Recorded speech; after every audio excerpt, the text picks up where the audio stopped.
নরসিংদীতে জনপ্রিয় হয়ে উঠেছে সূর্যমুখী ফুলের চাষ। অল্প খরচে বেশি লাভ হওয়ায় সূর্যমুখী চাষে ঝুঁকছেন কৃষকরা।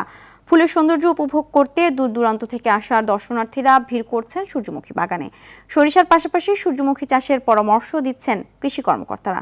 নরসিংদী থেকে মোহাম্মদ মোর্শেদ শাহরিয়ারের পাঠানো তথ্যচিত্রে আরও জানাচ্ছেন আবরার মাহি। আপনার প্রিয় কাপড়ের যত্নে এলো এনজাইম সমৃদ্ধ Arik silver wash detergent powder 500 গ্রাম মাত্র 70 টাকা। প্রিমার্ক।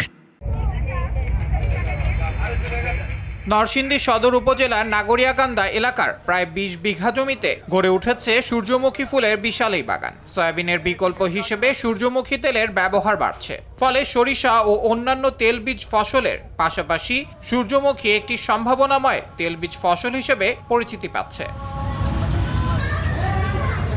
গত কয়েক বছরে নরসিংদী জেলায় বাণিজ্যিকভাবে সূর্যমুখীর চাষ বেড়েছে। প্রতিদিন বাগানে কয়েক হাজার দর্শনার্থী আসেন সূর্যমুখী ফুলের সৌন্দর্য উপভোগ করতে। বাগানের প্রবেশ মূল্য জনপ্রতি 50 টাকা। এতে প্রতি মাসে আয় হচ্ছে প্রায় 2 লাখ টাকা। আমাদের এবার খরচ হয়েছে বিঘা প্রতি 1.5 লক্ষ টাকা। আমাদের লক্ষ্যমাত্রা প্রতি বিঘাতে 2 লক্ষ টাকা। সবসময় আমার টার্গেট থেকে নরসিংদীবাসীকে নতুন কিছু উপহার দেওয়া। এইখানে আসা মনে হইতাছে যে ফুলের রাজ্যে চলে আসছি। এখানে এসে অনেক ভালো লাগতেছে, মনোরম পরিবেশ। এরকম বিকাল টাইমে স্কুল বন্ধ থাকলে বা ছুটি থাকলে আমরা তো কোথাও যাওয়ার জায়গা ছিল না, কিন্তু এটা হওয়ার পরে তো আমরা আসতে পারি। সানফ্লাওয়ার গার্ডেনটা হচ্ছে একটা চমৎকার জায়গা, যেটা কিনা পুরো বাংলাদেশের মধ্যে একদম ভাইরাল। সবাই বলে যে কসমস ফুল প্রথম আসছে নরসিংদীতে, অনেক ভালো।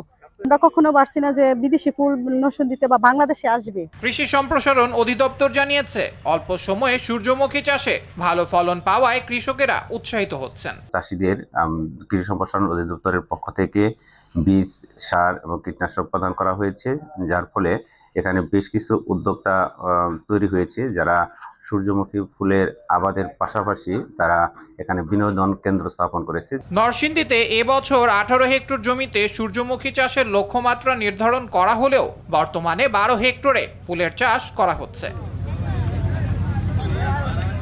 আবরার মাহি, RTV।